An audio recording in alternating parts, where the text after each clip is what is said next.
La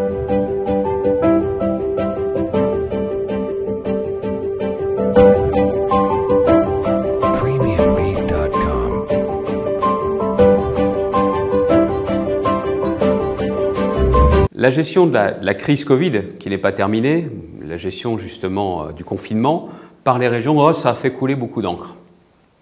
Et pourquoi les régions sont intervenues?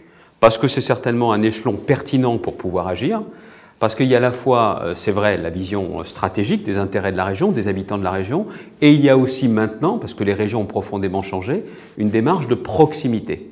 Et quand on est intervenu, ce n'était pas pour faire de l'ombre à qui que ce soit. Ce n'était pas pour piétiner les plates-bandes de qui que ce soit. C'était tout simplement pour pouvoir protéger nos concitoyens et venir également en soutien des acteurs économiques qui avaient sacrément besoin d'être aidés à ce moment précis. Nous, dans la région des Hauts-de-France, mais on n'est pas la seule région, on a voulu mettre en place une opération, un masque pour chacun. Pourquoi on l'a fait? Tout simplement parce qu'on a compris que l'État, ce n'était pas sa priorité que de mettre à disposition des masques pour chacun, et nous, on a décidé de le faire. Encore une fois, on ne s'est pas posé des questions existentielles, nous avons décidé de mettre à disposition de l'ensemble de la population.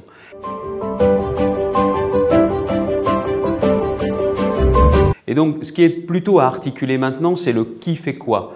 Et c'est vrai qu'aujourd'hui, les agences régionales de santé, le préfet d'un côté, les acteurs, les conseils régionaux, mais aussi l'ensemble des collectivités, on a besoin de revoir clairement le qui fait quoi quand on a des crises sanitaires majeures comme celle-ci.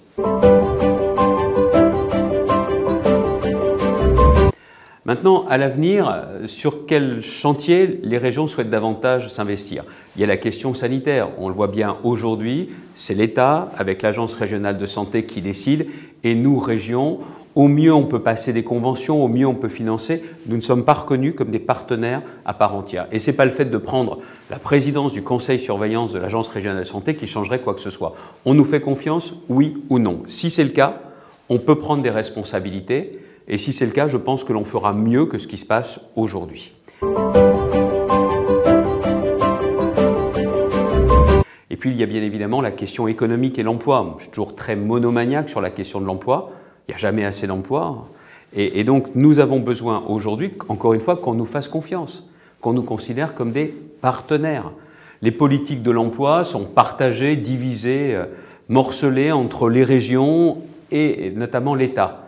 Ne croyez pas quand même que sur les politiques de formation, sur les politiques d'emploi, ce serait bien qu'il y ait un vrai chef de file et que ce chef de file, ce soit clairement la région. Voilà deux sujets sur lesquels cette aspiration, elle est voulue non pas pour élargir nos prérogatives, pour les élargir, non, au nom de l'efficacité. Et ce que nous recherchons, ce que recherchent nos concitoyens, c'est de l'efficacité. Mais pour ça, il faudrait faire confiance aux collectivités locales. Et pour ça, il faudrait faire confiance aux conseils régionaux, il faudrait faire confiance aux régions. Mais je pense que le défi des semaines, des mois qui viennent, des années qui viennent, c'est de savoir si l'État central fait vraiment confiance.